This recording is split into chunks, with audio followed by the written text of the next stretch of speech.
శ్రీశైలం దేవస్థానం ఆధ్వర్యంలో నిర్వహిస్తున్న వైద్యశాలను ఆలయ ఈవో శ్రీనివాసరావు పరిశీలించారు. వైద్యశాలలోని పలు విభాగాలను పరిశీలించిన ఆయన అనంతరం వైద్య సిబ్బందితో సమావేశమయ్యారు. ఈ భేటీలో రోజువారీ ఓపీ పేషెంట్లు, వైద్య పరీక్షలు, వైద్య పరికరాలు, ఔషధాలు, అత్యవసర వైద్య సేవలపై సమీక్షించారు. అనంతరం ఈవో శ్రీనివాసరావు మాట్లాడుతూ వైద్యశాల అభివృద్ధికి ప్రణాళికలు సిద్ధం చేయాలని అధికారులను ఆదేశించారు.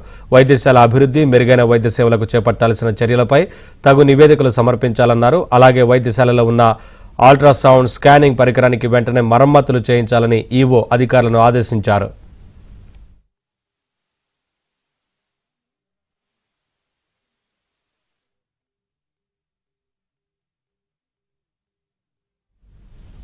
శ్రీశైలం దేవస్థానం ఆధ్వర్యంలో నిర్వహిస్తున్న వైద్యశాలను ఆలయ ఈవో శ్రీనివాసరావు పరిశీలించారు. వైద్యశాలలోని పలు విభాగాలను పరిశీలించిన ఆయన అనంతరం వైద్య సిబ్బందితో సమావేశమయ్యారు.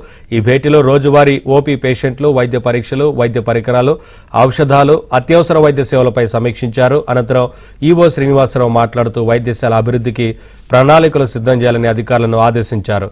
వైద్యశాల అభివృద్ధి, మెరుగైన వైద్య సేవలకు చేపట్టాల్సిన చర్యలపై తగు నివేదికలు సమర్పించాలన్నారు. అలాగే వైద్యశాలలో ఉన్న అల్ట్రాసౌండ్ స్కానింగ్ పరికరానికి వెంటనే మరమ్మతులు చేయించాలని ఈవో అధికారులను ఆదేశించారు.